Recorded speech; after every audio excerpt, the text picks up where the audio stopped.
Troubled, an empathy stirs in troubled water, so disturbed my soul. And deep in ravines beneath the ocean, all peace, yet still I cannot sleep. Upon Mirror Lake I see etched the roughs of time, there upon highest mountain I cannot find the strength to climb, for bleakest, blackest ocean roars with woes.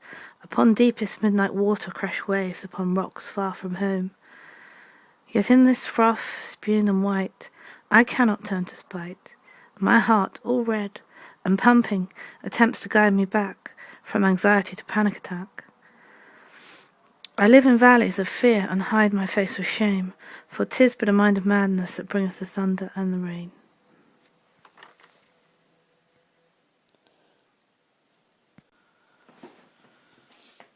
Chocolate. The sublime ebony of the truffle grown, found in the woods, patiently prepared with slender gloves on trays of sugar delights. Such is life when chocolate comes in all brands. We nibble delightedly, tasting freedom and gluttony, even the dark bitter still sweet, and some people's favourite treat. Once the sun has risen and the day has begun, life itself has become chocolate. The diamond doors opened. She stood there marvelling, for there stood a box of milk tray. Upon a silver fountain, champagne spurted in frothy tips, yellow as gold, and small silver trays of caviar. She stepped forward and tentatively picked up a spoon. It was both creamy, crunchy, and velvety at the same time. She tipped a fluted crystal glass into the fountain. The champagne tingled on her taste buds, frothy and tender. She reached for the chocolate, but that was too much. She had been so distracted by the luxuries she did not notice a chamber with mirrors on all sides. Through one of the mirrors stepped a man. Slender in build, his skin was ruddy, and he sported a red beard. His robes were orange, and his smile, well, was sublime. "Who are you?" she said guiltily, her mouth full of chocolate. He pulled the orange hood from his eyes, which were as blue as the skies, his smile reflected in them. "Well, good question, and a good question deserves a good answer. I am the saint." She blushed slightly as somehow this man reminded her of the chocolate she was eating. A flash of anger passed across his eyes, and guiltily she dropped the box of chocolate she had finished onto the floor. His eyes hardened, yet they still showed humour, and something else, regret. He sighed. "Did you have to eat all the chocolate? You could have saved me some. Well, time you paid the price of greed and lack of control, you will know the maze of crystals.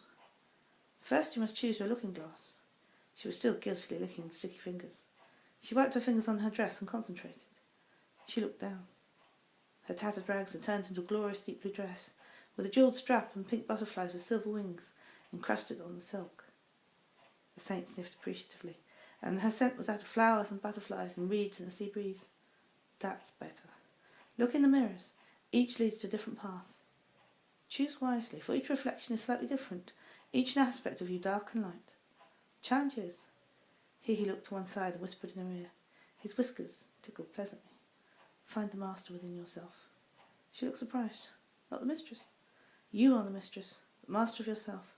It is the master you must find." The master, she muttered, admiring her reflection in the first mirror. She looked pretty, Alice a little tubby, but kind of cute and sweet. She smiled prettily at her reflection. She turned around. The saint smiled, showing small white teeth. She laughed, a puppy dog smile. "That one is easy. Vanity." The saint bowed his head. "Well done." The next mirror was not so flattering. "Self-esteem." He nodded. "The next." He eyed the chocolate box and kicked it absent-mindedly. She smiled. "The master." And raising one foot, she stepped through the looking-glass. It had been her eyes. They were full of steel. She stepped quietly into a dark and stone-hinged chamber. In the centre was a wooden table. People were standing arguing and were handing each other pieces of meat being cut from a beast on the table. They cut off slender, tender slices with steely knives, and drunk wine, deep red. They too had steely eyes. The man who sat quietly at the head of the table said in a low voice, "Join us. We are all masters here."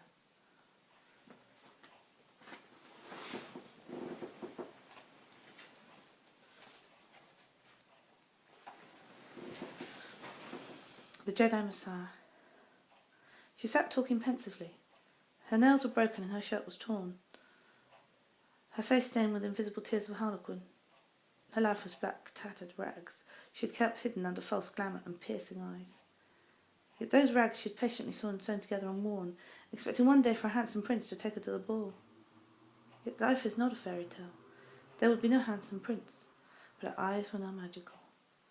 She could see long distances, faraway galaxies and planets. With ebony hands and white gloves she could mix potions and spells. She could walk with gods. A small insect in the grass of life, in a microscope on the cosmos.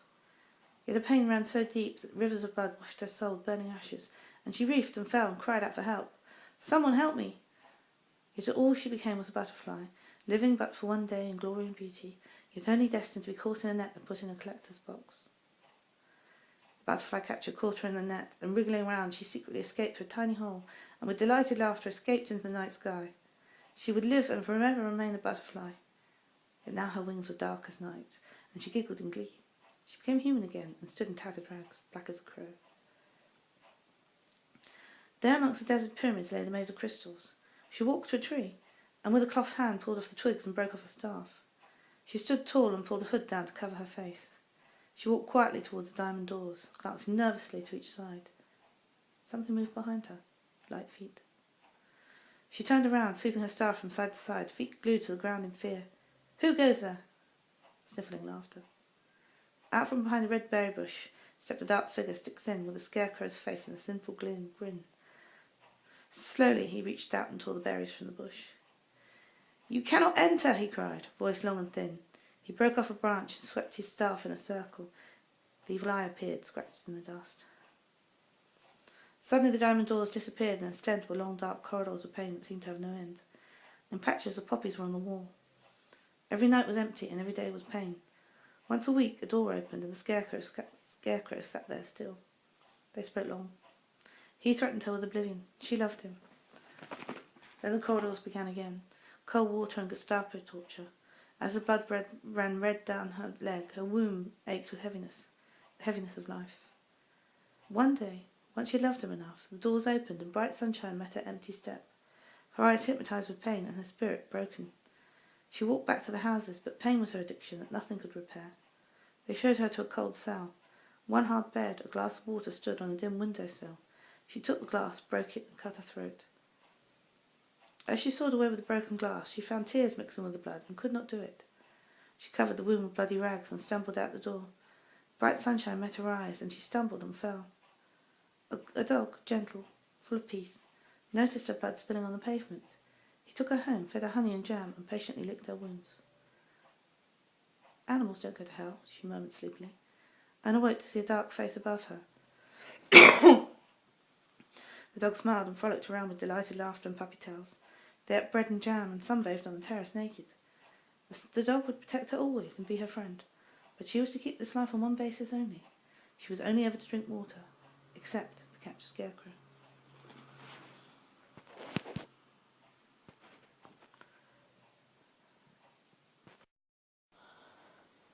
Wednesday. That Wednesday, the slamming of the door, I could take no more. Wild my broodmare upon the moors, as she tosses her head and lifts her tail high. Why is the sky deep like crystal, yet I am so small? And yes, we know so little. As will-o'-the-wisp I saw her fly, and in hot pursuit my horse I kicked, pounding of hooves and cracking of sticks. There she stood in the clearing, her long blonde hair white, her dress of green, her slender willow fine delight.